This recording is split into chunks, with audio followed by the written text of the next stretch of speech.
നമ്മുടെ ജീവിതത്തിൽ നമ്മൾ പലതരത്തിലുള്ള ഇൻവെസ്റ്റ്മെൻറ്റ് ചെയ്യുന്നുണ്ടായിരിക്കും. മ്യൂച്വൽ ഫണ്ടുകളുണ്ടാവും, സ്റ്റോക്ക് ഉണ്ടാവും, ETF ഉണ്ടാവും, ഒരുപാട് ഗ്യാരണ്ടീഡ് പ്ലാൻസുകൾ നമ്മൾ അറിയാതെയും അറിഞ്ഞും പെട്ടവരായിരിക്കും. പക്ഷെ എന്തൊക്കെ പറഞ്ഞാലും നമ്മുടെ ആദ്യം ഇൻവെസ്റ്റ് ചെയ്യേണ്ടത് നമ്മുടെ ആരോഗ്യത്തിനാണ്. ആരോഗ്യമുണ്ടെങ്കിൽ എന്തുണ്ടാകും. സോ ഈ ആരോഗ്യത്തിന് വേണ്ടി ചെയ്യുന്ന ഇൻവെസ്റ്റ്മെൻ്റാണ് ഹെൽത്ത് ഇൻഷുറൻസ് എന്ന് പറയുന്നത്. ഇന്ന് ഒരുപാട് പേർക്ക് ഹെൽത്ത് ഇൻഷുറൻസിനെ കുറിച്ചുള്ള അറിവും കൂടുതലായിട്ട് ആളുകൾ ഇതിനെക്കുറിച്ച് അറിയുന്നുണ്ട്, വളരെ എഡ്യൂക്കേറ്റഡ് ആണ്. എന്നിരുന്നാലും ഇതിനെക്കുറിച്ച് അറിയാത്ത ഒരു വിഭാഗമുണ്ട്, അല്ലെങ്കിൽ ഹെൽത്ത് ഇൻഷുറൻസ് എടുത്തിട്ട് അതിൻ്റെ കാര്യങ്ങൾ എന്തൊക്കെയാണെന്ന് അറിയാത്തവരുണ്ട്. അവർക്ക് വേണ്ടിയിട്ടുള്ളതാണ് പ്രധാനപ്പെട്ടിട്ടുള്ള ഈ വീഡിയോ. ഡെഫിനറ്റായിട്ടും നിങ്ങളൊരു ഹെൽത്ത് ഇൻഷുറൻസ് എടുക്കാൻ പോകുന്ന ആളാണെങ്കിലും നിങ്ങൾ ഹെൽത്ത് ഇൻഷുറൻസ് എടുത്തിട്ടുള്ള ഒരാളാണെങ്കിലും ഈ വീഡിയോ നിങ്ങൾക്ക് ഉപകാരപ്പെടും. ഹെൽത്ത് ഇൻഷുറൻസിൽ നമ്മൾ നോക്കിക്കഴിഞ്ഞാൽ മെഡിക്കൽ ഇൻഫ്ലേഷൻ ഡാറ്റ ഇന്ത്യയിൽ നിൽക്കുന്നത് 14%. അതായത് 1,00,000 രൂപക്ക് ഇന്നൊരു ട്രീറ്റ്മെൻറ്റ് എടുക്കണമെങ്കിൽ അതേ ട്രീറ്റ്മെൻറ്റ് 5 വർഷം കഴിഞ്ഞെടുക്കുമ്പോൾ 2,00,000 രൂപയാകും. ചുരുക്കി പറഞ്ഞാൽ ചിലവ് 5 വർഷം കഴിയുമ്പോൾ ഇരട്ടിയാകും എന്നർത്ഥം. സോ ഇത്തരത്തിലുള്ള മെഡിക്കൽ എക്സ്പെൻസ് ഇത്രയും ബൂമായി നിൽക്കുന്ന സമയത്ത് എന്തുകൊണ്ട് നമുക്കൊരു ഹെൽത്ത് ഇൻഷുറൻസ് എടുത്തുകൂടാം? ഒരു ഹെൽത്ത് ഇൻഷുറൻസ് ഇല്ലാത്തൊരു സിറ്റുവേഷൻ നിങ്ങളൊന്ന് ആലോചിച്ച് നോക്കുക. നിങ്ങൾക്ക് നാളെ ഒരു എമർജൻസി വന്ന്, ഒരു പ്ലാൻഡ് ട്രീറ്റ്മെൻറ്റ് വന്ന്, ഹോസ്പിറ്റലിൽ നിങ്ങൾക്ക് അഡ്മിറ്റഡായി ട്രീറ്റ്മെൻറ്റ് എടുക്കേണ്ടി വന്നു കഴിഞ്ഞാൽ നമ്മുടെ കയ്യിലുള്ള ഇതുവരെ സമ്പാദിച്ചു വെച്ചിട്ടുള്ള എല്ലാ ഇൻവെസ്റ്റ്മെൻറ്റും നമ്മൾ കൊണ്ടുപോയി ബ്രേക്ക് ചെയ്ത് ഈ ചിലവ് നികത്താൻ വേണ്ടി യൂസ് ചെയ്യേണ്ടി വരും. അത് വളരെ ഒരു മോശപ്പെട്ട അവസ്ഥയാണ്. ഈയിടെ ഞാനൊരു അഡ്വക്കേറ്റുമായിട്ട് സംസാരിക്കേണ്ടി വന്ന സമയത്ത് അദ്ദേഹം എൻ്റെ അടുത്ത് പറഞ്ഞൊരു പ്രധാനപ്പെട്ട കാരണം എനിക്ക് വല്ലാതെ സ്ട്രൈക്ക് ചെയ്തൊരു കാര്യമായിരുന്നു. 10 വർഷം ഞാൻ ബ്ലാക്ക് കോട്ടിട്ടുണ്ടാക്കിയ എൻ്റെ സമ്പാദ്യം 6 മാസം കൊണ്ട് ഒരു വെളുത്ത കോട്ടിട്ട മനുഷ്യൻ വന്ന് വാങ്ങിച്ചു കൊണ്ടുപോയി എന്ന് പറഞ്ഞു.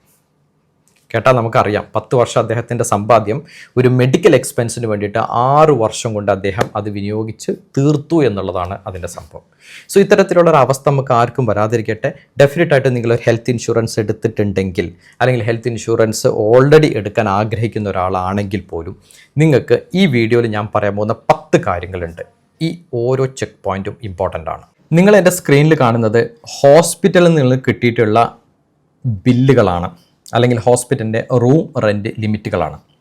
ഇതൊരിക്കലും ഞാൻ ഇൻ്റർനെറ്റിൽ നിന്ന് ഒരു ഇമേജ് കോപ്പി ചെയ്ത് ഇവിടെ പേസ്റ്റ് ചെയ്തതല്ല. റിയൽ ആയിട്ട് ഞാൻ ഫോട്ടോ എടുത്ത് വെച്ചിട്ടുള്ള സംഭവമാണ്. അതായത് നിങ്ങളുടെ ഹോസ്പിറ്റലിൻ്റെ വെബ്സൈറ്റുകളിൽ പോയി കഴിഞ്ഞാൽ ഒരിക്കലും അവരുടെ റൂം റെൻറ്റ് ലിമിറ്റ് അവരുടെ ഡിസ്ക്ലോസ് ചെയ്യില്ല. കാരണം അത് വളരെ കോസ്റ്റാണെന്ന് അവർക്ക് തന്നെ അറിയാം. അതുകൊണ്ട് അവരെന്ത് ചെയ്യും, നമ്മൾ ഈ ബില്ല് അടക്കാൻ പോകുന്ന സ്ഥലങ്ങളിൽ മാത്രമേ ഈ ഹോസ്പിറ്റൽസിൻ്റെ റൂമിൻ്റെ റെൻറ്റ് ലിമിറ്റ് കാണിച്ചിട്ടുണ്ടാവുള്ളൂ. ഇത് കേരളത്തിലെ ഒരു ഫേമസ് ആയിട്ടുള്ള, വളരെ പോപ്പുലർ അല്ലെങ്കിലും ഒരു ആവറേജ് ലെവലിൽ കിടക്കുന്ന ഒരു ഹോസ്പിറ്റലിൻ്റെ റൂം റെൻറ്റിൻ്റെ ലിമിറ്റ് ക്യാഷ് കൗണ്ടറിൽ എനിക്ക് പേഴ്സണലി ഒരു എക്സ്പീരിയൻസ് ഉണ്ടായ സമയത്ത് ബില്ലടക്കാൻ ഞാൻ പോയപ്പോൾ എടുത്തു വെച്ചിട്ടുള്ള ഫോട്ടോ ആണ്. ഓക്കെ, ഞാൻ ഹോസ്പിറ്റൽസിൻ്റെ പേര് ഞാൻ ഇൻറ്റൻഷ്യലി മനഃപൂർവ്വം ഞാൻ റിമൂവ് ചെയ്തതാണ്. കാരണം എനിക്ക് ഒരു ഹോസ്പിറ്റൽസിനെയും ക്രിട്ടിസൈസ് ചെയ്യണമെന്നോ ഒരു ഹോസ്പിറ്റൽസിനെയും പ്രൊമോട്ട് ചെയ്യണമെന്നോ ഈ വീഡിയോയിൽ ആഗ്രഹമില്ല. എൻ്റെ ഉദ്ദേശം എന്ന് പറയുന്നത് ഹെൽത്ത് ഇൻഷുറൻസിൻ്റെ ഇമ്പോർട്ടൻസ് ജനങ്ങൾക്ക് മനസ്സിലാക്കി കൊടുക്കുക എന്നുള്ളതാണ്. ഇവിടെ നിങ്ങൾക്കറിയാം, ഡേ കെയർ ട്രീറ്റ്മെൻറ്റ് 1,400 രൂപയാണ് charge. General ward 2,150. 4 sharing room, 4 പേര് വേറെ ഫാമിലീസ് ഇരുന്ന 2,400. 3 ഷെയറിംഗ് 2,700. ട്വിൻ ഷെയർ 2 പേര് ഇരുന്ന 3,200. സ്റ്റാൻഡേർഡ് റൂം, സ്മാള് വളരെ ചെറിയ റൂം 4,000 രൂപയാണ് ഒരു ദിവസത്തെ വാടക.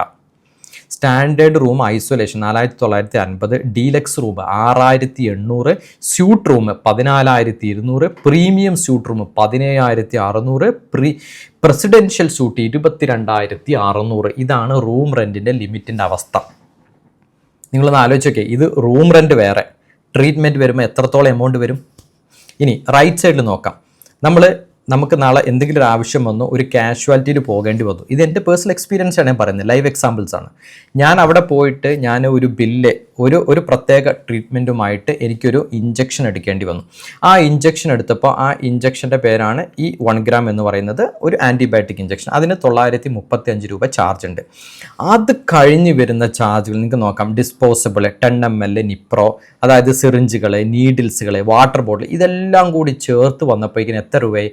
1,400 രൂപ ബില്ല് എനിക്ക് വന്നു. മരുന്നിൻ്റെ വില എത്രയാണ്? 935 റുപ്പീസ് അല്ലേ? 1,400 രൂപ, അതായത് 600 രൂപയോളം ഏകദേശം വാട്ടർ, ഗ്ലൗസ്, നീഡിൽ, സിറിഞ്ച് എന്നെല്ലാം പറഞ്ഞിട്ട് എക്സ്ട്രാ ചാർജും വന്നു. അതുകൊണ്ട് വളരെ ശ്രദ്ധിക്കുക. ഇത് ഒരു ഇഞ്ചക്ഷൻ എടുക്കാൻ കാഷ്വാലിറ്റിയിൽ കയറിയപ്പോൾ കേരളത്തിലുള്ള വളരെ കോമൺ ആയിട്ടുള്ള ഒരു സിറ്റി എന്നുള്ള ഹോസ്പിറ്റൽസ് എന്നുള്ള ബില്ലാണ് ഞാൻ ഈ കാണിച്ചത്. ലെഫ്റ്റ് സൈഡിലെ റൂം റെൻറ്റിന് ലിമിറ്റുമാണ്. ഒരു സിറിഞ്ചിന് ഇത്രത്തോളം കോസ്റ്റ് വരുന്നെങ്കിൽ ഒരു റൂമിന് ഈ പറഞ്ഞ പോലെ 6000, 14000, 22,000 ഒക്കെ റൂം റെൻറ്റ് ലിമിറ്റ് വരുന്നു എങ്കിൽ ഒരു ഹോസ്പിറ്റലിൽ 5 ദിവസം കടന്നാലുള്ള അവസ്ഥ ഒന്ന് ആലോചിച്ച് നോക്കിയേ.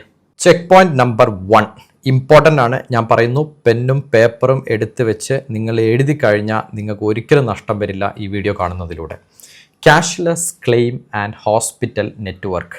ക്യാഷ്ലെസ് ക്ലെയിം എന്ന് പറഞ്ഞാൽ ഞാൻ വളരെ സിമ്പിളായിട്ട് ഒരു ഉദാഹരണ സഹിതം ഞാൻ പറയാം. ഞാൻ കോഴിക്കോടാണ് താമസിക്കുന്നതെന്ന് വിചാരിക്കുക. എനിക്ക് ഡെഫിനറ്റായിട്ടും എനിക്ക് നാളെ ഒരു അത്യാവശ്യം വന്നു കഴിഞ്ഞാൽ ഞാൻ കോഴിക്കോട് പരിസരത്തുള്ള ഹോസ്പിറ്റൽസ് ആയിരിക്കും ഞാൻ ചെക്ക് ചെയ്യുന്നത്.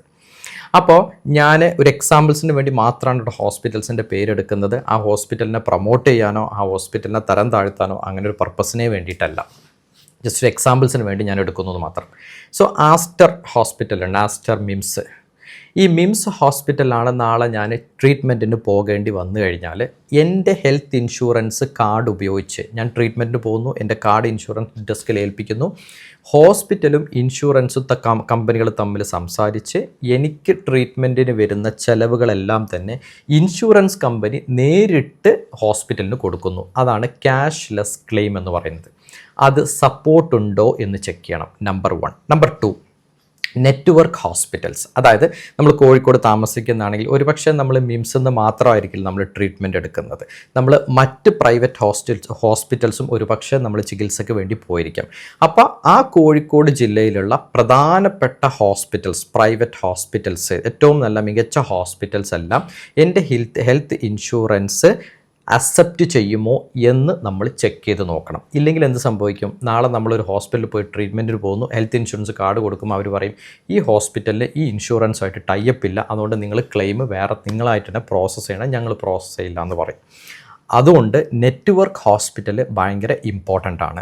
ഇത് നമുക്ക് എവിടെ നിന്ന് ചെക്ക് ചെയ്യാൻ പറ്റും? നമുക്ക് ഒഫീഷ്യലായിട്ട് ഏത് ഹെൽത്ത് ഇൻഷുറൻസ് പ്രൊഡക്റ്റാണോ നിങ്ങൾ എടുത്തിട്ടുള്ളത് ആ കമ്പനിയുടെ വെബ്സൈറ്റിൽ നിന്ന് തന്നെ നമുക്ക് ചെക്ക് ചെയ്യാൻ പറ്റും. ലൈവ് എക്സാമ്പിൾസ് സഹിതം കാണിക്കാം എങ്ങനെയാണ് ക്യാഷ്ലെസ് ആൻഡ് നെറ്റ്വർക്ക് ഹോസ്പിറ്റൽസ് എടുക്കുന്നത്. ഞാൻ ഇവിടെ എടുത്തിട്ടുള്ളത് HDFC എർഗോ കൊടുക്കുന്ന ഹെൽത്ത് ഇൻഷുറൻസിൻ്റെ വെബ്സൈറ്റാണ്. നിങ്ങൾ നാളെ പോയി HDFC എർഗോ ഹെൽത്ത് ഇൻഷുറൻസ് എടുക്കണം എന്നുള്ളതല്ല, ഈ വീഡിയോൻ്റെ ഡിസ്ക്രിപ്ഷന് വേണ്ടി നിങ്ങൾക്ക് കാര്യങ്ങൾ മനസ്സിലാക്കി തരാൻ വേണ്ടി ഞാൻ എടുത്തിട്ടുള്ളതാണ്. ഈ ലിങ്കിൽ ക്ലിക്ക് ചെയ്യുന്നു. ഞാൻ HDFC എർഗോ ഹെൽത്ത് ഇൻഷുറൻസിൻ്റെ വെബ്സൈറ്റിലെത്തുന്നു. ഇവിടെ നമുക്ക് ക്യാഷ്ലെസ് ഹോസ്പിറ്റൽസ് എന്ന് കാണാൻ പറ്റും. നിങ്ങൾക്ക് നിങ്ങളുടെ നിൽക്കുന്ന ഏരിയ പിൻകോഡ് അടിക്കാം, അല്ലെങ്കിൽ സ്ഥലം അടിക്കാം. ഞാനിപ്പോൾ കോഴിക്കോട് നിന്ന് അടിക്കുന്നു. ഒരു എക്സാമ്പിൾ, നിങ്ങൾക്ക് കൊച്ചി ആണെങ്കിൽ കൊച്ചിയിൽ നിന്ന് അടിക്കാം. ഇപ്പോൾ ഞാനിവിടെ കോഴിക്കോട് നിന്ന് അടിക്കുന്നു. ഞാൻ ജസ്റ്റ് ഒന്ന് സെർച്ച് കൊടുക്കുന്നു. സെർച്ച് കൊടുക്കുന്നതോടെ ഇതാ കോഴിക്കോടുള്ള 36 ഹോസ്പിറ്റൽസ് വന്നു. അത് ഈ ഹോസ്പിറ്റൽസിൽ പോയി കഴിഞ്ഞാൽ എൻ്റെ ഈ ഇൻഷുറൻസ് എടുക്കും എന്ന് ചുരുക്കം. അഹല്യ ഫൗണ്ടേഷൻ ഇങ്ങനെയുള്ള ഒരുപാട് ഹോസ്പിറ്റൽ, അൽസലാമ, അതേപോലെ doctor Srikanth, Fathima hospital, GMC ഓർത്തോപെഡിക്ഷൻ, Iqra hospital, KMCT medical college. അത് കഴിഞ്ഞ് അടുത്ത ലിസ്റ്റിലോട്ട് പോയി കഴിഞ്ഞാൽ അടുത്ത set of hospital, star care hospital, PVS, Nirmala, national model, Maitra hospitals, Malabar medical hospitals, ഇങ്ങനെയുള്ള എല്ലാ ഹോസ്പിറ്റലും. അപ്പോൾ നമ്മൾ ജീവിക്കുന്ന സ്ഥലം എവിടെയെന്ന് മനസ്സിലാക്കുക, ആ സ്ഥലം ഇവിടെ കൊടുക്കുക, നമുക്ക് നമ്മുടെ ഇൻഷുറൻസ് അവിടെ എടുക്കുമോ എന്നുള്ള ക്യാഷ്ലെസ് ആയിട്ട് എടുക്കണം. അതായത് നമ്മൾ പൈസ കൊടുത്ത് പിന്നെ നമ്മൾ അതിൻ്റെ പുറകെ ഫൈറ്റ് ചെയ്ത് നടന്ന് ആ പൈസ വാങ്ങിക്കേണ്ട അവസ്ഥ ഉണ്ടാവരുത്. അവരെന്നെ എല്ലാം നോക്കിക്കോണം. അത് നമ്മൾ ഉറപ്പ് വരുത്തണം. നിങ്ങളുടെ ഇൻഷുറൻസ് ഏതാ ആ കമ്പനിയുടെ വെബ്സൈറ്റിൽ പോവുക. ഇൻഷുറൻസ് എടുത്തിട്ടില്ലാത്ത ആളുകളാണെങ്കിൽ ഇൻഷുറൻസ് പല പോളിസികൾ കമ്പയർ ചെയ്ത് നോക്കിയതിന് ശേഷം മാത്രം എടുക്കുക. ചെക്ക് പോയിന്റ് നമ്പർ 2, പെന്നും പേപ്പറും എടുത്ത് നിങ്ങളിത് എഴുതി മനസ്സിരുത്തി സൂക്ഷിക്കണമെന്ന് ഞാൻ വിചാരിക്കുന്നു. ഡെഫിനറ്റായിട്ടും നിങ്ങൾക്കിത് വർത്താകും. നമ്പർ 2, കോ പേയ്മെൻറ്റ്. എന്താണ് കോ പേയ്മെൻറ്റ്? ചില ഇൻഷുറൻസ് കമ്പനികൾ പറയും നിങ്ങളുടെ കോ പേയ്മെൻറ്റ് എന്ന് പറയുന്നത് 10% പറയും. 10% എന്ന് പറഞ്ഞാൽ നാളെ നിങ്ങളൊരു ഹോസ്പിറ്റലിന് ട്രീറ്റ്മെൻറ്റിന് പോയി കഴിഞ്ഞാൽ ഹോസ്പിറ്റലിൻ്റെ ബില്ല് 1 ലക്ഷം രൂപ വന്നു എന്ന് വിചാരിക്കും. ആ 1 ലക്ഷത്തിൻ്റെ 10% എന്ന് പറയുമ്പോൾ 10,000 രൂപ നിങ്ങൾ പേ ചെയ്യണം. 90,000 ബാക്കി വരുന്ന 90,000 ഇൻഷുറൻസ് കമ്പനി പേ ചെയ്യും.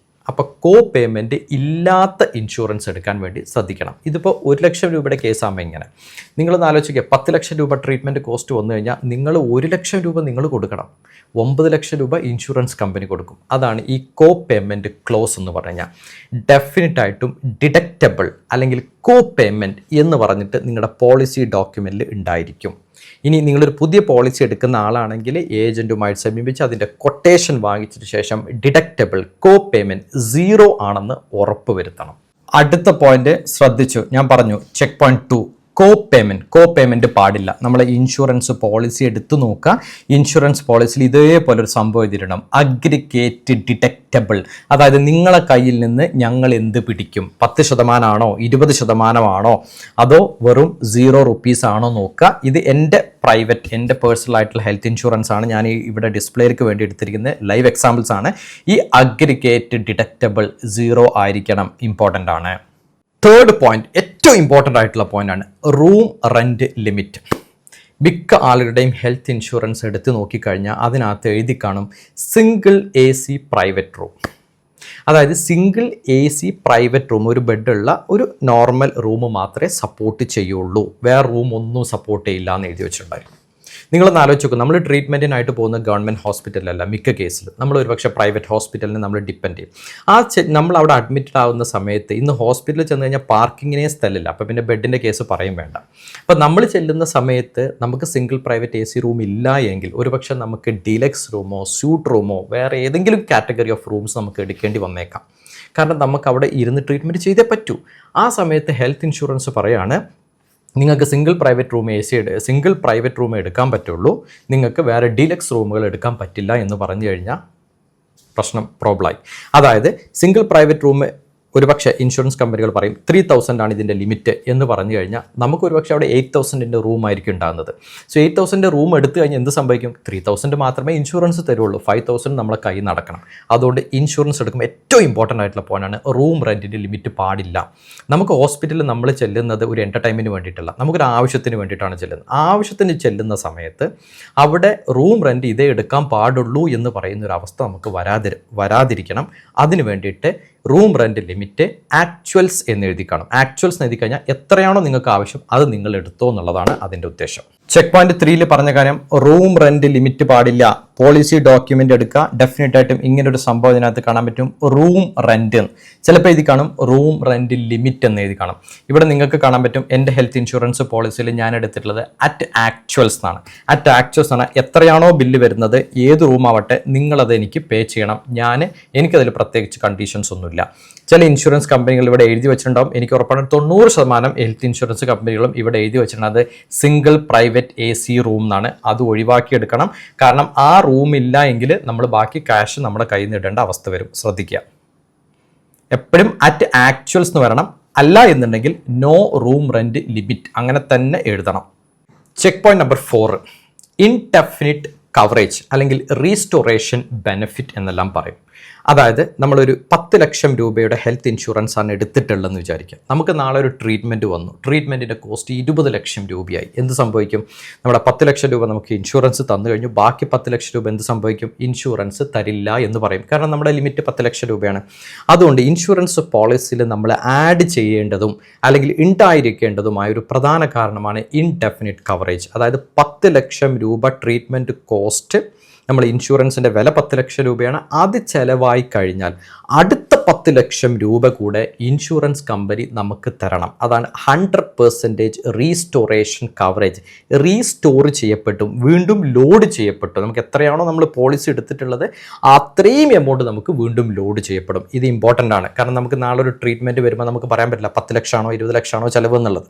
സോ നമ്മളെടുത്ത പോളിസിയുടെ ഇരട്ടി തുക നമുക്ക് ഇൻഷുറൻസ് ത്രൂ നമുക്ക് കിട്ടണം എന്നുള്ളതാണ്. കാരണം നമ്മുടെ അവസ്ഥകൾ നമുക്ക് പ്രവചിക്കാൻ പറ്റാത്തതുപോലെ ആയതുകൊണ്ടാണ് പറയുന്നത് റീസ്റ്റോറേഷൻ കവറേജ് നിർബന്ധമാണ്. അടുത്ത പോയിന്റ് ഇൻഡെഫിനിറ്റ് റീസ്റ്റോറേഷൻ. ഇൻഷുറൻസ് പോളിസിയിൽ എഴുതി കാണും ഓട്ടോമാറ്റിക് റീസ്റ്റോർ ബെനിഫിറ്റ് അല്ലെങ്കിൽ റീസ്റ്റോറേഷൻ ബെനിഫിറ്റ്. ഇവിടെ നിങ്ങൾക്ക് കാണാൻ പറ്റും എൻ്റെ പോളിസിയിൽ ഞാൻ എടുത്തിട്ടുള്ളതാണ് equal to 100% base sum insured എന്നുള്ളത്. അതായത് എൻ്റെ പോളിസി 20 ലക്ഷം ആണെങ്കിൽ ആ 20 ലക്ഷം കഴിഞ്ഞു കഴിഞ്ഞാൽ അടുത്ത 20 ലക്ഷം കൂടി എനിക്ക് ഇൻഷുറൻസ് തരും. അത് എൻ്റെ ട്രീറ്റ്മെൻറ്റ് ഞാൻ എടുത്തിരിക്കുന്ന പ്ലാന് 25 ലക്ഷമാണെന്ന് വിചാരിക്കുക. എനിക്ക് നാളെ 50 ലക്ഷം രൂപയുടെ ഒരു ട്രീറ്റ്മെൻറ്റ് വന്നാലും 25 ലക്ഷം രൂപ ആദ്യം ഇൻഷുറൻസ് ക്ലെയിം തരും, എന്നിട്ട് അത് കഴിഞ്ഞ് അടുത്ത 25 കൂടി ഇൻഷുറൻസ് ക്ലെയിം ചെയ്യും. ഇത് ഇമ്പോർട്ടൻ്റ് ആണ്. ഇതില്ല എങ്കിൽ നമ്മൾ 10 ലക്ഷം രൂപയുടെ ഒരു പോളിസി എടുത്തു, നാളെ നമുക്ക് 20 ലക്ഷം രൂപയുടെ ട്രീറ്റ്മെൻറ്റ് വന്നാൽ 10 ലക്ഷം ഇൻഷുറൻസ് വരും, ബാക്കി 10 ലക്ഷം നമ്മുടെ പോക്കറ്റിൽ നിന്ന് പോകും. അതുകൊണ്ട് ശ്രദ്ധിക്കുക, ഇത് equal to 100% base sum insured ആയിരിക്കണം, അല്ലെങ്കിൽ അൺലിമിറ്റഡ്, ഇങ്ങനെ എന്തെങ്കിലും ഒരു വേർഡ് അവിടെ ഉണ്ടായിരിക്കണം. Check point number 5, pre and post hospitalisation cover. ഒരു പക്ഷേ നമ്മളൊരു മേജർ സർജറിക്കോ ട്രീറ്റ്മെൻറ്റിനോ പോകുന്നതിന് മുന്നേ ആയിട്ട് നമ്മൾ ചില ട്രീറ്റ്മെൻറ്റ്സുകൾ അല്ലെങ്കിൽ ചില ചെക്കുകൾ, ചില ബ്ലഡ് ടെസ്റ്റുകളോ മറ്റു കാര്യങ്ങളോ ഒക്കെ നമ്മൾ ഹോസ്പിറ്റലൈസേഷന് മുന്നേ ചെയ്യേണ്ടതായിട്ട് വരും.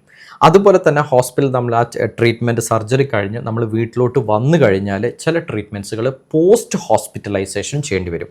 ഒരു എക്സാമ്പിൾ പറയും, ഇപ്പോൾ ചില ആളുകളുടെ ചില ട്രീറ്റ്മെൻറ്റ്സ് ഒക്കെ കഴിഞ്ഞ് കഴിഞ്ഞാൽ ഫിസിയോതെറാപ്പിയൊക്കെ റെക്കമെൻഡ് ചെയ്യാറുണ്ട്. അത് പോസ്റ്റ് ഹോസ്പിറ്റലൈസേഷൻ ട്രീറ്റ്മെൻ്റ് ആണ്.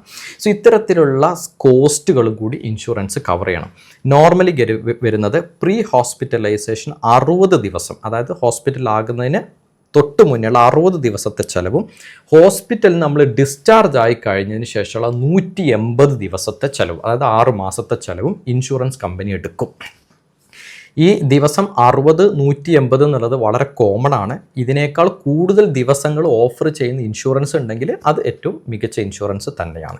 അതുകൊണ്ട് pre and post hospitalisation coverage നിങ്ങളുടെ ഇൻഷുറൻസിൽ ഉണ്ടോ എന്ന് ചെക്ക് ചെയ്യുക. ഇല്ലെങ്കിൽ നിങ്ങൾ ഇൻഷുറൻസ് എടുക്കുന്നവരാണെങ്കിൽ ഇത് ഉണ്ടോ എന്നുള്ളതും ഉറപ്പുവരുത്തുക. അടുത്ത check point number 5, pre and post hospitalisation cover. നമ്മൾ പറഞ്ഞതുപോലെ നോർമലായിട്ട് മിക്ക ഇൻഷുറൻസുകളുള്ളത് പ്രീ ഹോസ്പിറ്റലൈസേഷൻ 60 ദിവസവും പോസ്റ്റ് ഹോസ്പിറ്റലൈസേഷൻ 180 ദിവസമാണ്. നിങ്ങളുടെ ഇൻഷുറൻസ് പോളിസി ഡോക്യുമെൻ്റ് ഇത് ഉണ്ടായിരിക്കണം. പുതിയ ഇൻഷുറൻസ് എടുക്കുന്നവർ ഇത് വായിച്ചു നോക്കി ഉറപ്പുവരുത്തണം. ഏറ്റവും കൂടുതൽ ദിവസമുള്ളത് എടുക്കുന്നതാണ് ഏറ്റവും നല്ലത്. 6ാമത്തെ പ്രധാനപ്പെട്ട കാര്യം, ഡേ കെയർ ട്രീറ്റ്മെൻറ്റ്. ഇന്ന് മെഡിക്കൽ ടെക്നോളജി വളരെ അഡ്വാൻസ്ഡ് ആണ്. ആർട്ടിഫിഷ്യൽ ഇൻ്റലിജൻസിൻ്റെയും റോബോട്ടിക് സർജറിയുടെയും ഒക്കെ കാലഘട്ടത്ത് ഒരു പക്ഷേ നമുക്കൊരു ഹോസ്പിറ്റലിൽ 24 hours പോലും അഡ്മിറ്റഡ് ആകാതെ നമുക്ക് ട്രീറ്റ്മെൻറ്റ് കംപ്ലീറ്റ് ചെയ്ത് രാവിലെ പോയി ട്രീറ്റ്മെൻറ്റ് എടുത്ത്, സർജറി ആണെങ്കിൽ സർജറി എന്താണെന്ന് വെച്ച് കഴിഞ്ഞാൽ അത് ചെയ്ത് നമുക്ക് വൈകിട്ട് വീട്ടിലോട്ട് വരാൻ പറ്റുന്നൊരവസ്ഥയുണ്ട്. ഈ അവസ്ഥയിൽ നമ്മുടെ ഹോസ്പിറ്റലിൽ നിൽക്കുന്നില്ല. പണ്ടൊക്കെ ഇൻഷുറൻസിൽ 24 മണിക്കൂർ അഡ്മിറ്റഡ് ആയാലും ഇൻഷുറൻസ് തരുള്ളൂ എന്നൊരു പോളിസി ഉണ്ട്. എന്നാൽ ഇന്ന് അങ്ങനെയല്ല. ഇന്ന് രാവിലെ പോയൊരു ട്രീറ്റ്മെൻറ്റ് എടുത്ത് നമ്മൾ വൈകുന്നേരം നമ്മളെ വീട്ടിലോട്ട് ഡിസ്ചാർജ് ആയി കഴിഞ്ഞ് വന്നാലും ആ ചിലവും കൂടി ഹോസ്പിറ്റൽ എടുക്കണം. അതിനെയാണ് day care treatment cost cover എന്ന് പറയുന്നത്. ഈ ഡേ കെയർ ട്രീറ്റ്മെൻറ്റ് എന്നാൽ ഒരു ഡേയിൽ വരുന്ന ചിലവ് എത്രയാണോ അതും കൂടി ഇൻഷുറൻസ് ക്ലെയിം ചെയ്യും. നിങ്ങളുടെ ഇൻഷുറൻസിൽ ഇതുണ്ടോ എന്ന് ചെക്ക് ചെയ്യാൻ മറക്കരുത്. Check point number 6, day care treatments. നമ്മൾ പറഞ്ഞു അല്ലേ, ഹോസ്പിറ്റലിൽ അഡ്മിറ്റഡ് അല്ല, പക്ഷെ അഡ്മിറ്റഡ് അല്ലാതെ നമ്മൾ വന്നു കഴിഞ്ഞാലും നമുക്ക് രാവിലെ പോയി ഒരു സർജറി ചെയ്ത് ഒരു ട്രീറ്റ്മെൻറ്റ് ചെയ്ത് വൈകുന്നേരം വന്നാലും ആ ബില്ല് ഹോസ്പിറ്റലിൽ കവർ ചെയ്യണം. ഇവിടെ നോക്കിക്കഴിഞ്ഞാൽ ഒരു day care treatment covered up to sum insured. ഞാൻ 25 ലക്ഷത്തിൻ്റെ പോളിസിയാണ് എടുത്തിട്ടുണ്ടെങ്കിൽ 25 ലക്ഷം വരെ ഉള്ള ട്രീറ്റ്മെൻറ്റ് ഒരു ദിവസം വന്നാൽ പോലും ഇവർ കവർ ചെയ്യും എന്നർത്ഥം. ഇത് ഉണ്ടായിരിക്കണം. നില്ലെന്നോ നോ എന്നോ ഒക്കെ എഴുതി കഴിഞ്ഞാൽ അതിലുള്ള പോളിസികൾ എടുക്കാൻ ശ്രദ്ധിക്കുക. പ്രധാനപ്പെട്ടുള്ള 7ാമത്തെ കാര്യം, പലപ്പോഴും പലരും മിസ്സാകുന്നതാണ്. നമ്മളൊരു ഹോസ്പിറ്റലിൽ പോയി കഴിയുമ്പോൾ അവർ ആദ്യം നമ്മുടെ അടുത്ത് ചോദിക്കുന്നത് രജിസ്ട്രേഷൻ ചാർജ് 50 രൂപയോ 100 രൂപയോ ചോദിക്കും. ഡെഫിനറ്റ്ലി നമ്മളത് കൊടുക്കും. അത് കഴിഞ്ഞ് നമ്മൾ ട്രീറ്റ്മെൻറ്റിന് കയറും. നമ്മൾ വിചാരിക്കും നമുക്ക് ഹെൽത്ത് ഇൻഷുറൻസ് ഉണ്ടെന്ന് വിചാരിക്കും. നമുക്കൊരു 10 ലക്ഷം രൂപ ട്രീറ്റ്മെൻറ്റ് കോസ്റ്റ് വന്നിട്ടുണ്ടെങ്കിൽ ഒരുപക്ഷെ നമുക്ക് end of the day bill വരുമ്പോൾ അവർ പറയും നിങ്ങൾ 1.5 ലക്ഷം രൂപ നിങ്ങൾ അടക്കണം എന്ന് പറയും. അപ്പം നമ്മൾ ചോദിക്കും ഇതെന്താ സംഭവം? അതിൻ്റെ സംഭവമാണ് കൺസ്യൂമബിൾ കവർ എന്ന് പറയും. അതായത് ഹോസ്പിറ്റലിൽ നഴ്സുമാർ, ഡോക്ടേഴ്സ് ഉപയോഗിക്കുന്ന സ്റ്റെറിലൈസർ, ഇവരുപയോഗിക്കുന്ന ഡിസ്പോസിബിൾ സിറിഞ്ചുകൾ, ഇവരുപയോഗിക്കുന്ന ഡിസ്പോസിബിൾ ഗ്ലൗസുകൾ, ഡിസ്പോസിബിൾ ക്ലോത്ത്സുകൾ, ഇതൊക്കെ ഇൻഷുറൻസ് കമ്പനി കവർ ചെയ്യില്ല.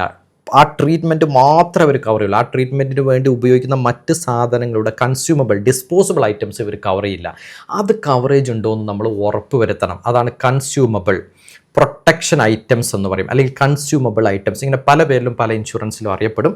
ഇത് ഉണ്ടോ എന്ന് ഉറപ്പ് വരുത്തണം. ഇല്ലെങ്കിൽ ഈ അവർ ഹോസ്പിറ്റലിൽ യൂസ് ചെയ്യുന്ന സിറിഞ്ചിനും, അവർ ഹോസ്പിറ്റലിൽ യൂസ് ചെയ്യുന്ന ക്ലോത്ത്സിനും, അവർ യൂസ് ചെയ്യുന്ന സ്റ്റെറിലൈസറിനും, അവരെന്തൊക്കെ ഡിസ്പോസിബിൾ സാധനമാണ് യൂസ് ചെയ്യുന്നത് ഇതിനൊക്കെ നമ്മൾ ബില്ലടക്കേണ്ടി വരും. ശ്രദ്ധിക്കുക. അടുത്ത ഏറ്റവും ഇമ്പോർട്ടൻ്റ് ആയിട്ടുള്ള പോരും, കൺസ്യൂമബിൾ കവർ ചെയ്യണം. കൺസ്യൂമബിളിനെ പ്രൊട്ടക്റ്റ് ബെനിഫിറ്റ് എന്ന പറഞ്ഞ പേരിലാണ് ഇൻഷുറൻസ് കമ്പനികൾ, ചില ഇൻഷുറൻസ് കമ്പനികൾ അറിയിക്കുന്നത്. ചിലർ കൺസ്യൂമബിൾ എഴുതും, ചിലർ ഡിസ്പോസബിൾ എഴുതും. ഇവിടെ നിങ്ങൾക്ക് നോക്കിക്കഴിഞ്ഞാൽ പറ്റും, എൻ്റെ കേസിൽ എൻ്റെ ഇൻഷുറൻസിൽ പ്രൊട്ടക്റ്റ് ബെനിഫിറ്റ്സ് ആണ് covered up to sum insured. അതായത് നിങ്ങൾ 25 ലക്ഷത്തിൻ്റെ പോളിസി എടുത്താൽ 25 ലക്ഷം വരെയുള്ള കൺസ്യൂമബിൾ സാധനങ്ങൾക്ക് നേരത്തെ പറഞ്ഞിട്ടുള്ള സിറിഞ്ച്, ഗ്ലൗസ് ഇതുപോലെ എല്ലാ സാധനങ്ങളും ഇതിനകത്ത് കവർ ചെയ്യപ്പെടുന്നുണ്ട്. സോ ഇത് കവർ ചെയ്യണം, ഇമ്പോർട്ടൻ്റ് ആണ്. അല്ലാതെ ഇതിന് നമ്മുടെ പോക്കറ്റിൽ നിന്ന് ക്യാഷ് പോകേണ്ട സിറ്റുവേഷൻ വരാൻ പാടില്ല.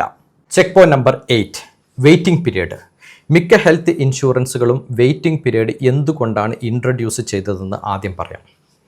ആളുകൾക്ക് ഒരു ട്രീറ്റ്മെൻറ്റ് അല്ലെങ്കിൽ ഒരു സർജറി ആവശ്യമായിട്ട് വന്നു, അടുത്ത ആഴ്ച എനിക്കൊരു സർജറി ഉണ്ട്, ഇന്ന് ഞാൻ പോയി ഹെൽത്ത് ഇൻഷുറൻസ് എടുത്തിട്ട് ഞാനത് ക്ലെയിം ചെയ്യുക എന്ന് വിചാരിച്ചാൽ നടക്കില്ല. കാരണം ഇൻഷുറൻസ് കമ്പനികളും വർക്ക് ചെയ്യുന്നത് ലാഭത്തിനാണ്, പ്രോഫിറ്റിനാണ്. അതുകൊണ്ടാണ് അവർ വെയിറ്റിംഗ് പീരീഡ് ഇൻട്രൊഡ്യൂസ് ചെയ്തിട്ടുള്ളത്. ചില അസുഖങ്ങൾ കൃത്യമായിട്ട് നമ്മളെ പോളിസി ഡോക്യുമെൻ്റ് ഏതൊക്കെ അസുഖങ്ങളാണെന്നുണ്ടാവും, ആ ഓരോ അസുഖത്തിനും വെയിറ്റിംഗ് പീരീഡ് കൊടുത്തിട്ടുണ്ടാവും. ചിലതിന് 12 മാസം, 24 മാസം, 36 മാസം, 3 കൊല്ലം വരെയാണ് പരമാവധി മിക്ക ഇൻഷുറൻസ് കമ്പനികളും ഓരോ അസുഖങ്ങൾക്ക് കൊടുത്തിരിക്കുന്ന വെയിറ്റിംഗ് പീരീഡ്. ആ വെയിറ്റിംഗ് പീരീഡ് ഏറ്റവും കുറഞ്ഞ വെയിറ്റിംഗ് പീരീഡ് ഉള്ള ഇൻഷുറൻസ് എടുക്കാനായിട്ട് ശ്രദ്ധിക്കുക. ഇന്ന് പല ഇൻഷുറൻസ് കമ്പനികളും നമുക്ക് ആഡ് ഓൺസ് എക്സ്ട്രാ ഒരു 500 രൂപയോ 100 രൂപയൊക്കെ കൊടുത്തുകൊണ്ട് നമുക്ക് ആ വെയിറ്റിംഗ് പീരീഡ് 2 വർഷത്തിൽ നിന്ന് 1 വർഷമായിട്ട് കുറക്കാനുള്ള അവസരങ്ങളും തരുന്നുണ്ട്. അങ്ങനെയാകുന്ന സമയത്ത് നമ്മൾ അതിന് സപ്പോർട്ടിംഗ് ഡോക്യുമെൻറ്റ്സ് കൊടുക്കണം. ചുരുക്കി പറഞ്ഞാൽ ഇത്രയേ ഉള്ളൂ. വെയിറ്റിംഗ് പീരീഡ് ഏറ്റവും കുറവ് തരുന്ന ഇൻഷുറൻസ് എടുക്കുക, അതാണ് ഏറ്റവും സേഫസ്റ്റ്. അടുത്തത് ചെക്ക് പോയിന്റ് നമ്പർ 8. ഞാൻ പറഞ്ഞു വെയിറ്റിംഗ് പീരീഡ് ഏറ്റവും കുറവായിരിക്കണം. ഇവിടെ അവർ പറയുന്നുണ്ട് pre existing diseases waiting period normally വരുന്നത് 36 മാസം, 24 മാസം, 12 മാസം. ചില ഡിസീസുകൾക്ക് വെയിറ്റിംഗ് പീരീഡ് വരുന്നത് 24 മാസം. ഇനീഷ്യൽ വെയിറ്റിംഗ് പീരീഡ് വരുന്നത് 30 ദിവസമാണ്. എക്സെപ്റ്റ് എമർജൻസി ആക്സിഡൻ്റ് വിഷയങ്ങൾ വന്നു കഴിഞ്ഞാൽ അതിന് വെയിറ്റിംഗ് പീരീഡ് ഇല്ല. ബാക്കി അസുഖങ്ങൾക്കെല്ലാം തന്നെ വെയിറ്റിംഗ് പീരീഡ് ഉണ്ട്. ആ വെയിറ്റിംഗ് പീരീഡ് കുറവുള്ളത് എടുക്കുക എന്നുള്ളതാണ്. നോർമലി ഇതിൽ 36 മാസം, 24 മാസം, 12 മാസമൊക്കെയാണ് ഓരോ ഇൻഷുറൻസസിനും വരുന്ന ഒരു ആവറേജ് ആയിട്ട് വരുന്ന വെയിറ്റിംഗ് പീരീഡ്. പക്ഷേ അത് ഏതൊക്കെ അസുഖങ്ങളാണ് എന്നുള്ളത് ഉറപ്പുവരുത്തണം. വെയിറ്റിംഗ് പീരീഡ് കുറച്ചെടുക്കാനായിട്ട് ശ്രദ്ധിക്കണം. ഇത് എൻ്റെ പോളിസിയിലുള്ളത് ഞാൻ നിങ്ങൾക്ക് കാണിച്ചു തന്നേ ഉള്ളൂ. Check point number 9, permanent exclusions. എന്താണ് ഈ സംഭവം? നമുക്ക് ഹെൽത്ത് ഇൻഷുറൻസ് ഉണ്ട് എന്ന് വിചാരിച്ച് എല്ലാ ട്രീറ്റ്മെൻറ്റും നമുക്ക് ഹോസ്പിറ്റലിൽ കയറി എടുക്കാൻ പറ്റില്ല. ഹോസ്പിറ്റലിൻ്റെ അതായത് നമ്മുടെ ഹെൽത്ത് ഇൻഷുറൻസിൻ്റെ ലിസ്റ്റിൽ മെൻഷൻ ചെയ്യപ്പെട്ടിട്ടുണ്ട് പെർമനന്റ് എക്സ്ക്ലൂഷൻസ്. അതായത് താഴെ പറയുന്ന ചില അസുഖങ്ങൾക്ക് ഇൻഷുറൻസ് ക്ലെയിം ചെയ്യില്ല. ആ അസുഖം എന്ന് പറയുമ്പോൾ ശ്രദ്ധിക്കണം. ഒരു എക്സാമ്പിൾ പറയാം, ഒബേസിറ്റി കൺട്രോൾ. നമ്മൾ തടി വെക്കുന്നുണ്ട്, ആ തടി വണ്ണം കുറയ്ക്കുന്നതുമായി ബന്ധപ്പെട്ടുള്ള ട്രീറ്റ്മെൻറ്റ്, അതൊരു കോസ്മെറ്റിക്കൽ ട്രീറ്റ്മെൻറ്റ്, ഭംഗി കൂട്ടുന്ന ട്രീറ്റ്മെൻറ്റ്സ് ആണ്. ഫേഷ്യലായിട്ട് നമ്മൾ ചെയ്യുന്ന എന്തെങ്കിലും ട്രീറ്റ്മെൻറ്റ്സുകൾ ഹോസ്പിറ്റലിൽ കോസ്മെറ്റിക്സ് ആണ്. കാരണം അത് നമ്മുടെ ജീവിതം നിലനിർത്താൻ നമുക്കത് ആവശ്യമില്ല, നമ്മുടെ ഭംഗി കൂട്ടാൻ വേണ്ടി മാത്രമേ ആവശ്യമുള്ളൂ. ഇത്തരത്തിലുള്ള ട്രീറ്റ്മെൻറ്റ്സുകൾ പ്രധാനമായിട്ടും ഇൻഷുറൻസ് കമ്പനി ക്ലെയിം ചെയ്യില്ല. അപ്പോൾ ഏതെങ്കിലും തരത്തിൽ ഇത്തരത്തിലുള്ള ട്രീറ്റ്മെൻറ്റ് പോകാൻ ഉദ്ദേശിക്കുന്നു എങ്കിൽ ഇൻഷുറൻസ് കവറേജ് ഉണ്ടോ എന്നുള്ളത് പെർമനന്റ് എക്സ്ക്ലൂഷൻ ലിസ്റ്റിൽ നോക്കി മനസ്സിലാക്കുക. ആ ലിസ്റ്റിൽ ഉണ്ട് എന്നുണ്ടെങ്കിൽ ഇൻഷുറൻസ് ക്ലെയിം തരില്ല. ഇത് എല്ലാ ഇൻഷുറൻസിനും കോമൺ ആണ്. ക്ലെയിം ചെയ്യാൻ പോകുന്നതിന് മുന്നേ ശ്രദ്ധിക്കുക. പെർമനന്റ് എക്സ്ക്ലൂഷൻസ് ഏറ്റവും കുറവുള്ള ഇൻഷുറൻസുകളായിരിക്കും ഏറ്റവും മികച്ച ഇൻഷുറൻസ്. നമ്മുടെ ഒമ്പതാമത്തെ പോയിന്റ് പറഞ്ഞ പോലെ തന്നെ permanent exclusions, rest cure, rehabilitation treatment, obesity അല്ലെങ്കിൽ വെയിറ്റ് കൺട്രോൾ, അതേപോലെ തന്നെ വരുന്നത് ചേഞ്ച് ഓഫ് ജെൻഡർ ചേഞ്ച് ചെയ്യുന്ന ട്രീറ്റ്മെന്റ്സുകൾ, കോസ്മെറ്റിക് ട്രീറ്റ്മെന്റ്സ്, ഇതെല്ലാം തന്നെ വരുന്നത് പെർമനന്റ് എക്സ്ക്ലൂഷൻസിലാണ്. സോ എക്സ്ക്ലൂഡ് ചെയ്യപ്പെട്ടുള്ള ട്രീറ്റ്മെന്റ് ഏതാണെന്ന് മനസ്സിലാക്കിയിട്ട് മാത്രം ഈ ക്ലെയിമുകളിലോട്ട് പോവുക. കാരണം ഇതെല്ലാം കോസ്മെറ്റിക്കൽ രീതിയിലുള്ള മിക്ക ട്രീറ്റ്മെന്റ്സും ഹെൽത്ത് ഇൻഷുറൻസ് ഒരു ഇൻഷുറൻസും കവർ ചെയ്യില്ല, ശ്രദ്ധിച്ചിരിക്കുക. ചെക്ക് പോയിന്റ് നമ്പർ 10, NRIസിന് ഏറ്റവും ഇമ്പോർട്ടൻ്റ് ആയിട്ടുള്ള കാര്യം. NRI ഡിസ്കൗണ്ട് എന്ന് പറഞ്ഞിട്ട് ഇന്ന് പല ഇൻഷുറൻസ് കമ്പനികളും നമ്മൾ അട്രാക്ട് ചെയ്യാറുണ്ട്. NRI ഡിസ്കൗണ്ട് ഡെഫിനറ്റ്ലി നല്ലതാണ്. അതായത് ഒരു നോർമൽ റെസിഡൻ്റ് ആയിട്ടുള്ള ഒരു ഇന്ത്യന് ഒരു ഇൻഷുറൻസിൻ്റെ പ്രീമിയം 30,000 ആണ് അടക്കുന്നതെന്ന് വിചാരിക്കും. ഒരു എക്സാമ്പിളിൻ്റെ NRI ഡിസ്കൗണ്ട് 5,000 ഉണ്ടെന്നുണ്ടെങ്കിൽ 35,000 അടക്കുന്നുവെങ്കിൽ NRI ഡിസ്കൗണ്ട് 5,000 ഉണ്ടെങ്കിൽ നമ്മൾ 30,000 അടച്ചാൽ മതി. അപ്പോൾ നമ്മൾ NRI ഡിസ്കൗണ്ട് ഉണ്ട്, നമ്മൾ ഹാപ്പിയാണ്. പക്ഷേ ഇതിൻ്റെ ഉള്ളിൽ ഒളിഞ്ഞിരിക്കുന്ന ഒരു കാര്യം ശ്രദ്ധിക്കുക. നാളെ നിങ്ങൾ ഇന്ത്യയിൽ വന്ന് നിങ്ങൾ ട്രീറ്റ്മെൻറ്റ് എടുക്കുന്ന സമയത്ത് ട്രീറ്റ്മെൻറ്റ് കോസ്റ്റ് എത്രയാണെങ്കിലും ഫസ്റ്റ് ക്ലെയിമിൽ ഈ നിങ്ങൾക്ക് ലഭിച്ചിട്ടുള്ള ഈ ഡിസ്കൗണ്ട് NRI ഡിസ്കൗണ്ട് നിങ്ങൾ തിരിച്ചടക്കാൻ ബാധ്യസ്ഥനാണ്. നിങ്ങൾക്ക് ആ വർഷം ക്ലെയിം ഒന്നും വന്നില്ല എങ്കിൽ ഡെഫിനറ്റ്ലി നിങ്ങൾക്ക് ആ ഡിസ്കൗണ്ട് കിട്ടിയ പ്രൈസ് നിങ്ങൾക്ക് ലാഭമാണ് എന്നർത്ഥം. അതുകൊണ്ട് NRI ഡിസ്കൗണ്ട് ഉണ്ട് എന്ന് വിചാരിച്ച ഒരു ഇൻഷുറൻസ് നല്ലതാവണമെന്നില്ല. NRI ഇൻഷുറൻസ് കൊടുക്കുന്നത് നല്ല തന്നെയാണ്. ആ വർഷം നമുക്ക് ക്ലെയിം ഇല്ല എന്നുണ്ടെങ്കിൽ അത്രയും എമൗണ്ട് കുറഞ്ഞു കിട്ടിയെന്നർത്ഥം. പക്ഷെ ആ വർഷം ഒരു ക്ലെയിം വന്നാൽ മാത്രം ഈ ഡിസ്കൗണ്ട് കിട്ടിയ എമൗണ്ട് നമ്മൾ അപ്ഫ്രണ്ട് ആയിട്ട് ഫസ്റ്റ് നമ്മൾ അടക്കേണ്ടി വരും. ബാക്കി വരുന്നത് നമ്മൾ ട്രീറ്റ്മെൻറ്റ് കോസ്റ്റ് അടക്കേണ്ടതായിട്ട് വരും. അതുകൊണ്ട് NRI ഡിസ്കൗണ്ട് പിന്നിലുള്ള ഈ സത്യം മനസ്സിലാക്കി വെക്കുക, എസ്പെഷ്യലി NRIs. 10ാമത്തെ പോയിന്റ് ഞാൻ പറഞ്ഞ പോലെ NRIസിനാണ് ഇത് മേജറായിട്ട് അപ്ലിക്കബിൾ ആണ്. NRI discount. ഇപ്പോൾ എൻ്റെ പോളിസിയിൽ ഞാനൊരു NRI ആണ്, എനിക്ക് NRI ഡിസ്കൗണ്ട് വരുന്നത് 80 ആണ്, അത് 8080 റുപ്പീസാണ്. അപ്പോൾ നാളെ എനിക്ക് ഇന്ത്യയിൽ ഒരു ക്ലെയിം വന്നു കഴിഞ്ഞാൽ ഞാൻ എന്ത് ചെയ്യണം? ആദ്യത്തെ ക്ലെയിമിൻ്റെ കൂടെ തന്നെ 8080 കൊടുക്കണം. ക്ലെയിം വന്നില്ല എങ്കിൽ ഞാൻ ഈ ക്യാഷ് അടക്കേണ്ട ആവശ്യമില്ല.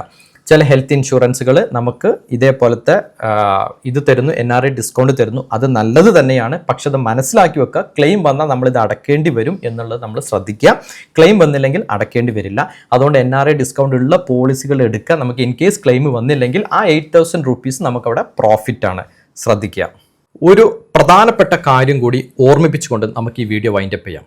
ഇന്ന് കോർപ്പറേറ്റ് കമ്പനികളുടെ കാലഘട്ടമാണ്. മിക്ക ആളുകളും ഒരു പക്ഷേ പല കമ്പനികളിലാണെങ്കിലും ജോലി ചെയ്യുന്നവരായിരിക്കാം. എസ്പെഷ്യലി NRIs ആണെങ്കിലും റെസിഡൻറ്റ് ഓഫ് ഇന്ത്യൻസ് ആണെങ്കിലും അവരെല്ലാവരും ഓരോ കമ്പനിയിൽ ജോലി ചെയ്യുന്നവരായിരിക്കാം. കമ്പനി നമുക്ക് ഹെൽത്ത് ഇൻഷുറൻസ് കൊടുക്കും. നിങ്ങൾ ഒരു കാര്യം ശ്രദ്ധിക്കണം, നിങ്ങൾ ജോലി ചെയ്യുന്ന സമയം മാത്രമേ ആ കമ്പനിക്ക് നിങ്ങൾ ആവശ്യമുള്ളൂ. എന്ന് നിങ്ങൾക്കൊരു വയ്യായിക, ഒരു അസുഖം വരുന്നുവോ, നിങ്ങൾക്ക് ജോലി ഒരു 3 മാസം വരെ നിങ്ങൾക്ക് ജോലി ചെയ്യാൻ പറ്റാതിരിക്കുന്നുവോ, അതിൽ കൂടുതൽ ഒരു കമ്പനിയും നിങ്ങളെ സപ്പോർട്ട് ചെയ്യില്ല.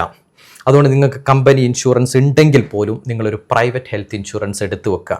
കമ്പനി ഇൻഷുറൻസിൻ്റെ പ്രോബ്ലം എന്താണ്? നിങ്ങൾക്ക് നാളെ ഒരു വയ്യായിക വന്നു, സുഖമില്ലാതെ വന്നു, നിങ്ങൾ 3 മാസം ബെഡ് റെസ്റ്റായി. അവിടെ വെച്ച് നിങ്ങൾക്ക് ജോലി എടുക്കാൻ പറ്റുന്നില്ല, നിങ്ങളുടെ ജോലിയിൽ നിന്ന് അവർ പിരിച്ചുവിടും. നിങ്ങളുടെ ജോലിയിൽ നിന്ന് പിരിച്ചുവിടുന്നതോടുകൂടി എന്ത് സംഭവിക്കും? നിങ്ങളുടെ ഇൻഷുറൻസും അന്ന് കട്ടാവും. അവിടെ തൊട്ട് ഇൻഷുറൻസ് കട്ടായി, നെക്സ്റ്റ് ഡേ തൊട്ട് നിങ്ങൾക്ക് ഇൻഷുറൻസ് ഇല്ല. അതുകൊണ്ടാണ് ഞാൻ പറയുന്നത്, നിങ്ങളൊരു പ്രൈവറ്റ് ഹെൽത്ത് ഇൻഷുറൻസ് നിങ്ങൾ സ്വന്തമായിട്ട് എടുത്തു വെക്കുക. നാളെ നിങ്ങൾക്ക് കമ്പനിയുടെ ജോലിക്ക് എന്തെങ്കിലും സംഭവിച്ച് കമ്പനിയുടെ ഇൻഷുറൻസ് ഇല്ലാതായി കഴിഞ്ഞാലും നിങ്ങളുടെ സംരക്ഷിക്കാൻ വേണ്ടിയിട്ടാണ് നിങ്ങൾ പ്രൈവറ്റ് ഹെൽത്ത് ഇൻഷുറൻസ് എടുത്തു വെക്കുന്നത്. സോ ഡെഫിനറ്റായിട്ടും എവിടെ ആയിരുന്നാലും നിങ്ങൾക്ക് നിങ്ങളുടെ ഫിനാൻഷ്യൽ സിറ്റുവേഷൻ അനുസരിച്ച് നിങ്ങളൊരു ഹെൽത്ത് ഇൻഷുറൻസ് എടുത്തു വെക്കുക എന്നുള്ളതാണ്. ഹെൽത്ത് ഇൻഷുറൻസ് 2 രീതിയിൽ നമുക്ക് എടുക്കാനായിട്ട് പറ്റും. ഒന്ന് സിംഗിൾ പ്ലാനുകളുണ്ട്, അതായത് ഇൻഡിവിജ്വൽ പ്ലാനുകളുണ്ട്, ഫാമിലി ഫ്ലോട്ടർ പ്ലാനുകളുണ്ട്. എന്താണ് ഇൻഡിവിജ്വൽ പ്ലാൻ? ഓരോ വ്യക്തികൾക്കായിട്ട് നമ്മൾ ഇൻഷുറൻസ് എടുക്കുന്നത്. ഫാമിലി പ്ലാൻ എന്ന് പറയുന്നത് ഒരു ഹസ്ബൻഡ്, വൈഫ്, അവരുടെ മക്കൾ, ഒരു കുടുംബത്തിന് വേണ്ടി എടുക്കുന്ന ഇൻഷുറൻസ്. ഒരുപക്ഷെ നമുക്ക് ഫാമിലി ഫ്ലോട്ടർ പ്ലാനാണ് ഏറ്റവും ചീപ്പായിട്ട് വരുന്നത്. ചില കേസസിൽ ഫാമിലി ഫ്ലോട്ടർ പ്ലാൻ നല്ലതല്ല എന്ന് പറയേണ്ടി വരും. ഒരു എക്സാമ്പിൾ സഹിതം പറയാം. നിങ്ങളുടെ പാരൻസ് വളരെ ഏജ്ഡ് ആണ്, എബോവ് 60 ഇയേഴ്സ് ഏജ് ഉള്ളവരാണെന്ന് വിചാരിക്കുക. നിങ്ങൾ വളരെ യങ്സ്റ്റർ, നിങ്ങളുടെ മക്കൾ വളരെ യങ്സ്റ്റേഴ്സാണ്, 20s നിൽക്കുന്നവരാണെന്ന് വിചാരിക്കുക. അങ്ങനെ എടുക്കുന്ന സമയത്ത് നിങ്ങൾ 60s ഏജ് ഉള്ള പാരൻസിനെയും 20s ഏജ് ഉള്ള മക്കളെയും ചേർത്ത് ഹെൽത്ത് ഇൻഷുറൻസ് എടുക്കുമ്പോൾ പ്രീമിയം വളരെ കൂടുതലായിരിക്കും. അതിനുള്ള ഏറ്റവും ബെസ്റ്റ് മെത്തേഡ് എന്താണ്? ഏജ്ഡ് ആയിട്ടുള്ള പാരൻസ്, ഫാദർ, മദർ ചേർന്ന് അവർക്കൊരു ഹെൽത്ത് ഇൻഷുറൻസ് കൊടുക്കുക. യങ്സ്റ്റർ ആയിട്ടുള്ള കുട്ടികൾക്ക് തനി ഒരു ഹെൽത്ത് ഇൻഷുറൻസ് എടുക്കുക. അങ്ങനെയാകുന്ന സമയത്ത് ടോട്ടൽ പ്രീമിയം കുറവ് വരും. ഒരിക്കലും ഏജ്ഡ് ആയിട്ടുള്ള വളരെ ഏജ്ഡ് ആയിട്ടുള്ള ഒരാളുടെ കൂടെ കുട്ടികളുടെ ഹെൽത്ത് ഇൻഷുറൻസ് ക്ലബ്ബ് ചെയ്യാതിരിക്കുക, പ്രീമിയം കൂടും. അവരെ സെപ്പറേറ്റ് ചെയ്ത് നിർത്തുക. കാരണം ഏജ്ഡ് ആയിട്ടുള്ള ആർക്ക് എന്ത് സംഭവിക്കും? ഏറ്റവും കൂടുതൽ ട്രീറ്റ്മെൻറ്റ്സുകൾ ഫ്രീക്വൻസി വളരെ കൂടുതലായിരിക്കും, പെട്ടെന്ന് ട്രീറ്റ്മെൻറ്റ്സ് വരാനുള്ള ചാൻസസ് അധികമാണ്. പക്ഷേ യങ്സ്റ്റേഴ്സ് ആയുള്ളവർക്ക് കുറവായിരിക്കും. അപ്പോൾ യങ്സ്റ്റേഴ്സ് ആയുള്ളവരെ ഏജ്ഡ് ആയിട്ടുള്ള ആളുകളെ കൂടെ കൂട്ടിച്ചേർക്കുമ്പോൾ പ്രശ്നം എന്താണ്? യങ്സ്റ്റേഴ്സ് ആയവരുടെ പ്രീമിയം ഓട്ടോമാറ്റിക്കലി കൂടും. അതുകൊണ്ട് വളരെ ഏജ് ഡിഫറൻസ് ഉണ്ടെന്നുണ്ടെങ്കിൽ 30+ അല്ലെങ്കിൽ 25+ ഒക്കെ ഏജ് ഡിഫറൻസ് ഉണ്ടെന്നുണ്ടെങ്കിൽ ഏറ്റവും ബെസ്റ്റ് ഏജ്ഡ് ആയിട്ടുള്ളവരെ ഒരു ഗ്രൂപ്പായിട്ടും യങ്സ്റ്റേഴ്സ് ആയിട്ടുള്ളവരെ വേറെ ഗ്രൂപ്പായിട്ടും എടുത്തിട്ട് ഇൻഷുറൻസ് എടുക്കുക എന്നുള്ളതാണ്. ഈ വീഡിയോയിൽ പറഞ്ഞിട്ടുള്ള 10 കാര്യങ്ങളും ഞാൻ അവസാനം ബോണസ് ടിപ്പായിട്ട് പറഞ്ഞിട്ടുള്ള ഈ 2 കാര്യങ്ങളും, individual plan, family floater plan, corporate insurance, ഇത്രയും കാര്യങ്ങൾ ഒരു ഹെൽത്ത് ഇൻഷുറൻസ് എടുക്കുന്ന സമയത്ത് നിങ്ങൾ ശ്രദ്ധിക്കുക. ആവശ്യമായ എല്ലാ ലിങ്കുകളും ഞാൻ വീഡിയോ ഡിസ്ക്രിപ്ഷനിൽ കൊടുത്തിട്ടുണ്ട്. താല്പര്യമുള്ളവർക്ക് ചെക്ക് ചെയ്ത് നോക്കാവുന്നതാണ്. നമുക്ക് അടുത്ത ദിവസങ്ങളിൽ മറ്റൊരു ഇൻഫോർമേറ്റീവ് വീഡിയോ ആയിട്ട് കാണാം. ഒരിക്കൽ കൂടി ഓർമ്മിപ്പിക്കുന്നു, നമ്മളിലോട്ട് ചെയ്യേണ്ട ഏറ്റവും പ്രധാനപ്പെട്ടിട്ടുള്ള ആദ്യത്തെ ഇൻവെസ്റ്റ്മെൻറ്റ് എന്ന് പറയുന്നത് ഹെൽത്ത് ഇൻഷുറൻസ് തന്നെയായിരിക്കണം, ഒരു സംശയമില്ല.